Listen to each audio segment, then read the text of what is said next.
വിശദമായ വാർത്തകളിലേക്ക് 2024 മഹാരാഷ്ട്ര നിയമസഭാ തെരഞ്ഞെടുപ്പ് അസാധുവാക്കണമെന്നുള്ള ഹർജി തള്ളി സുപ്രീം കോടതി. ചേതൻ ചന്ദ്രകാന്ത് അഹിരെയാണ് ഹർജി നൽകിയത്. ആവശ്യം നേരത്തെ ബോംബെ ഹൈക്കോടതിയും തള്ളിയിരുന്നു. ബോംബെ ഹൈക്കോടതി വിധിയിൽ ഇടപെടുന്നില്ലെന്ന് വ്യക്തമാക്കിക്കൊണ്ടാണ് നിലവിൽ സുപ്രീം കോടതിയുടെ നടപടി.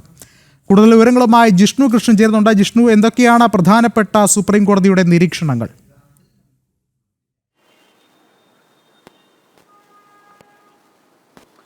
വിഷ്ണു, 2024 മഹാരാഷ്ട്ര നിയമസഭാ തെരഞ്ഞെടുപ്പ് നടപടികളും തെരഞ്ഞെടുപ്പും അസാധുവാക്കണമെന്നാവശ്യപ്പെട്ടുകൊണ്ടുള്ള ഹർജിയാണ് സുപ്രീം കോടതിക്ക് മുൻപിലേക്ക് എത്തിയത്. ചേതൻ ചന്ദ്രകാന്ത് എന്ന വ്യക്തിയായിരുന്നു ഹർജി നൽകിയത്. ഇതേ ഹർജി നേരത്തെ ബോംബെ ഹൈക്കോടതിക്ക് മുൻപാകെ നൽകുകയും ബോംബെ ഹൈക്കോടതി നിലവിൽ അത്തരത്തിലൊരു നടപടിയിലേക്കും പോകേണ്ട ആവശ്യമില്ല എന്ന് നിരീക്ഷിച്ചുകൊണ്ട് ഹർജി പരിഗണിക്കാൻ പോലും തയ്യാറാകാതെ റദ്ദാക്കുകയാണ് ഉണ്ടായിട്ടുള്ളത്, അല്ലെങ്കിൽ ഹർജി പിരിച്ചുവിടുകയാണ് ഉണ്ടായിട്ടുള്ളത്. നിലവിൽ ആ ഹർജി ബോംബെ ഹൈക്കോടതി വിധിയും ചോദ്യം ചെയ്തുകൊണ്ടാണ് സുപ്രീം കോടതിയിലേക്ക് ചേതൻ ചന്ദ്രകാന്ത് എത്തിയത്. എന്നാൽ ബോംബെ ഹൈക്കോടതി വിധിയിൽ നിലവിൽ ഇടപെടേണ്ടതില്ല എന്ന നിരീക്ഷണത്തോടു കൂടിയാണ് സുപ്രീം കോടതി ഹർജി തള്ളിയിട്ടുള്ളത്. 2024 മഹാരാഷ്ട്ര നിയമസഭാ തെരഞ്ഞെടുപ്പിൽ ക്രമക്കേടുകൾ നടന്നിട്ടുണ്ട്, തെരഞ്ഞെടുപ്പ് നടപടികളിൽ ക്രമക്കേട് നടന്നു, വോട്ട് ശതമാനത്തിൽ പിഴവുകൾ സംഭവിച്ചിട്ടുണ്ട് തുടങ്ങി പ്രതിപക്ഷത്തിന്റെ ആരോപണങ്ങൾ, നിലവിൽ രാഹുലും പ്രതിപക്ഷവും ഉന്നയിച്ച അതേ ആരോപണങ്ങൾ തന്നെയായിരുന്നു